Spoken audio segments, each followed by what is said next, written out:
Why are modes on the piano so hard to understand, and how come so many teachers just don't talk about them? I mean, I went to music school for like 10 years for 4 degrees, and we spent maybe like 3 days on modes. So if you've ever felt lost when it comes to modes, rest assured you're not alone. And we're gonna fix that in this video. Hi, I'm Jonathan. Welcome back to the channel. Modes are going to make you think totally differently about the music that you play, yet it's one of the least popular things for teachers to talk about. But by the end of this video, you'll learn everything you need to know about modes in the simplest way possible, how melodies are created from them, and even how you can improvise your own music with them. But we'll get to that in a bit. So why don't teachers talk about modes that much? My theory is that it's because like 99% of music written on the Western Hemisphere is either in a major key or a minor key. So keys like G major or D minor, definitely not D Dorian or G Mixolydian unless you look really hard. And don't worry, you'll know what those mean in just a bit. So let's dive right in by talking about what a mode is. A mode is a scale that's derived from the major scale, just starting on a different note. And each of the 7 modes, because there are 7 notes in the scale, is going to have a very distinct sound. Each of these 7 modes has a name. They go Ionian, Dorian, Phrygian, Lydian, Mixolydian, Aeolian, and Locrian. So let's go through them one by one. As I said, it all starts with the major scale, and C major seems a little too elementary school for us, so let's try it with the G major scale as our starting place, which has F sharp in it. That's going to be very important later. Now the first mode, Ionian mode, is just the same thing as the G major scale. So most of the music you're listening to that's in G major, D major, yes, if you told your friends you're playing in G Ionian or D Ionian, they'd look at you funny, but that's what mode number 1 is. To figure out the Dorian mode of G major, we're just going to keep the scale exactly as it is, just start on the second note. So this would be the A Dorian scale. Dorian has an interesting sound that's kind of minor, melancholic, but sort of hopeful and jazzy too. So if you're looking to spice up your compositions or improvs, try Dorian. We find this in popular music and the occasional classical piece, maybe some folk music. Third mode is Phrygian mode. So once again, we're using G major as our basis. So we'll start on the third note, and this would be the B Phrygian scale. So we're starting on B, and once again, keeping that F sharp.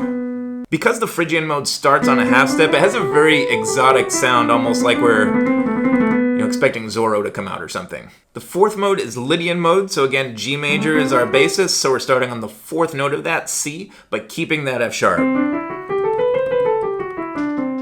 Because Lydian is so similar to major with just that raised fourth, it kind of has that sense of etherealness or wonder to it. And one of the most famous TV show themes on television is in Lydian.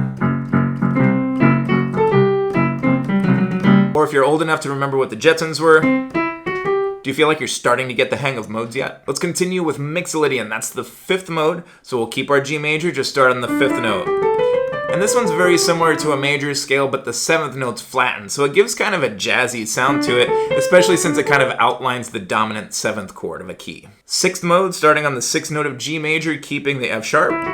This is also known as the F natural minor scale. The question often comes up, why are pieces of music in a minor key and not Aeolian? Why do we say something's in D minor and not D Aeolian? And that's because traditionally in Western music, when you're in a minor key, we're using elements of the harmonic and melodic minor scales where we're raising the 6th and 7th scale degrees. If that's totally unfamiliar, bookmark this video right here to learn more. But if you're in a piece that's in Aeolian, it'll sound kind of folksy, kind of like Lord of the Rings or Game of Thrones. Whereas if it were in minor, it would sound more like this. And then the 7th mode is the Locrian mode. So we'll start on the 7th note of our G major and play the scale like that. And then finally we have the 7th mode, that's the Locrian mode, starting on the 7th note. Now you're going to learn how you can use these modes to improvise music. Let's stick with G major, and remember every chord has a function to it. So we have the 1 chord, the 2 chord, the 3, 4, 5, 6, 7, 1. And what you can do with each of these chord functions is improvise with the corresponding mode, 1, 2, 3, 4, 5, 6, or 7. So for example, in G major, if I start with the 1 chord, I can just use the G major scale, and most of these notes will sound good. And then say I go to the 4 chord, I can use my Lydian mode. 5 chord would be Mixolydian, that's the 5th mode. 6th mode would be Aeolian. And then maybe a 2 chord Dorian. 5 Mixolydian. And then back to 1. But there's one more really important piece of information you need to know to really understand modes thoroughly. Because if, say, I want to figure out the D Lydian scale, I have to sort of reverse engineer it and think, okay, D is the fourth note of which major scale? All right, that's A major, and then just follow that key signature to get that D Lydian scale. And so you really want to have a thorough knowledge of how major scales are constructed and put together to work out these modes. I cover that in this video right here. I look forward to seeing you over there.